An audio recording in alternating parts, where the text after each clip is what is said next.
Who influenced Tolman?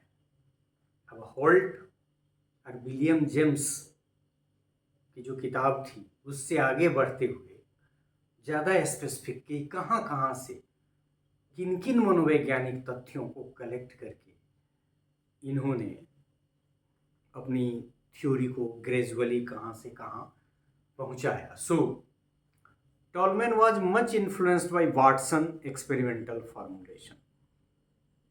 हमने कहीं लिखा भी है, किसी आर्टिकल में हो सकता है भी, कि टॉलमैन प्रभावित थे, लेकिन इतना प्रभावित नहीं थे कि अक्षरशः मान ले. So Tolman was much influenced by Watson, और प्योर बिहेवियरिस्ट में जो लोग आते हैं उसमें वाटसन का नाम सबसे महत्वपूर्ण है. मतलब ये कि एक तरह से कह सकते हैं कि पहला व्यक्ति जिसने इनको बिहेवियरिस्ट स्कूल ऑफ थॉट में की तरफ आकर्षित किया वो वाटसन था. और वाटसन को शायद आपको पता हो father of behaviourist school of thought भी माना जाता है.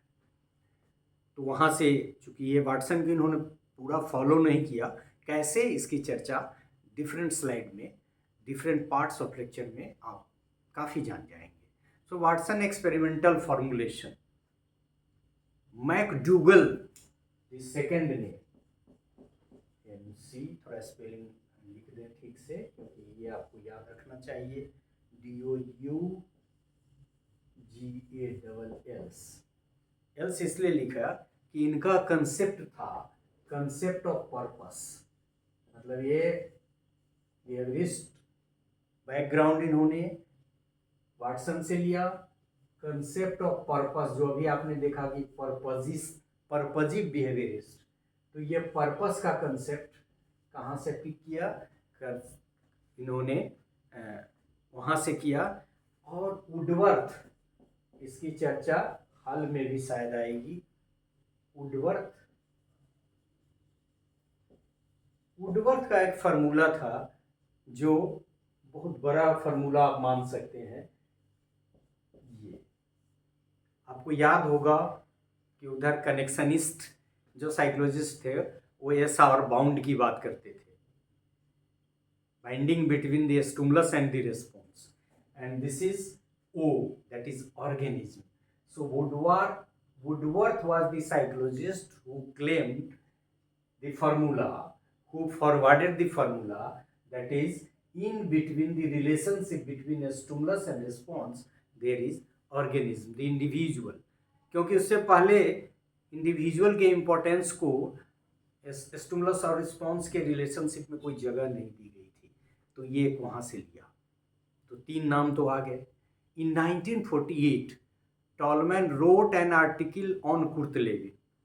कुर्तलेविन से प्रभावित थे तभी ना आर्टिकल लिखा. So you can also name, क्योंकि ये तो फादर ही हैं, फादर जो इनको कॉग्निटिव फील्ड साइकोलॉजिस्ट माना जाता है, तो ऑब्वियस है कि लेविन से प्रभावित हुए ही होंगे. आगे और स्पष्ट आएगा. तो 1948 में tall man wrote an article on कुर्तलेविन and regarded him along with Sigmund Freud. देखिए कितना सम्मान उन्होंने अपने मनोवैज्ञानिकों का भी किया है. So regarded Kurt Lewin along with Sigmund Freud as psychologists who would well recognized in the future. और वहाँ प्रेडिक्ट भी कर दिया कि आने वाली दुनिया, मनोविज्ञान की दुनिया सिगमंड फ्रायड के साथ साथ कुर्ट लेविन को भी याद करेगा. तब ना मोस्ट साइटेड 20th रैंक्ड हुए 20th सेंचुरी के Kurt Lewin. Tolman in his system has employed the characteristics of behaviourism and field theory both.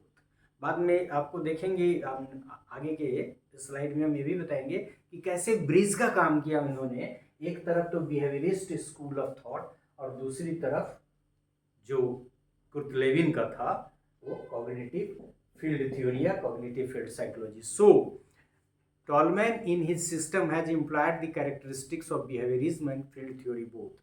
कैसे gradually आप by the end of all the 31st lectures you will understand everything. He is recognized as behaviorist or more particularly purposive behaviorist. मतलब उनका जो behaviourism था purposive behaviourist.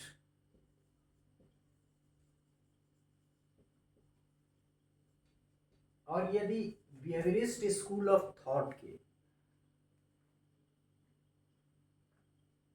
पूरे discipline को follow करके आप मानेंगे तो एक बिहेवियरिस्ट पर्पस की बात ही नहीं करता है। तो एक कंट्राडिक्शन है, लेकिन बिरले लोग आते हैं, सब कुछ सोचते हैं कुछ ऐसा। So he is recognised as behaviourist. और मनोविज्ञान का जो इतिहास है इनको लेटर बिहेवियरिस्ट में प्लेस करता है, खासकर अरुण कुमार सिंह की जो किताब purposive behaviourist and field theorist both. तो एक तो पर्पजिव बिहेवियरिस्ट और फील्ड थ्योरिस्ट दोनों यहाँ हमने दिखाया आपको। In his early years he was deeply influenced by Watson, क्योंकि ये पहला गुरु आप कह सकते हैं वाटसन को ही, Watson's behaviourism. But he later refuse to accept introspection as a method को बहुत मानते थे वाटसन, लेकिन उसको मानने से इन्होंने इनकार कर दिया कि ये स्टडी की साइंटिफिक मेथड नहीं हो सकती। और इंट्रोस्पेक्शन आप लोग सब जानते हैं कि कोई व्यक्ति जब स्वयं के वो अपना सब्जेक्ट बना के किसी चीज़ को प्रेडिक्ट करता है या कोई निष्कर्ष निकालता है, तो that is a method of study in psychology, still useful, that introspection. तो ये एक माना वाटसन को, but he refuse to accept introspection as a method of study accepted by behaviourists. तो एक बात नहीं मानी इन्होंने। In the process of developing his system he became inclined to move towards cognitive psychology की तरफ। Through the though he started the journey on behaviouristic line. Clear है?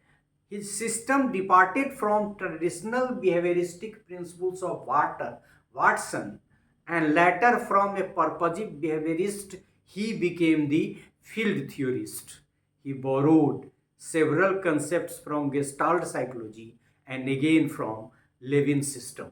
हमने कहा कि हॉल्ट से प्रभावित हुए, फिर विलियम जेम्स आए, फिर बहुत सारे मनोवैज्ञानिक आ गए पहले के पार्ट में, जिसमें कॉग्निटिव फील्ड थ्योरिस्ट थे, गेस्टाल्ट साइकोलॉजिस्ट भी थे और बिहेवियरिस्ट भी थे, और बिहेवियरिस्ट लाइन से इन्होंने स्टार्ट किया। लेकिन बाद में आते आते उन्होंने गेस्टाल्ट साइकोलॉजी को अपनाया और लेविन के सिस्टम को भी अपनाया। तो यदि हम एक लाइन में एक इक्वेशन कहें तो आप कह सकते हैं कि ये started the journey from behaviouristic school of thought, he moved towards cognition and then he went to cognitive field psychology. You can also recall, it is very easy.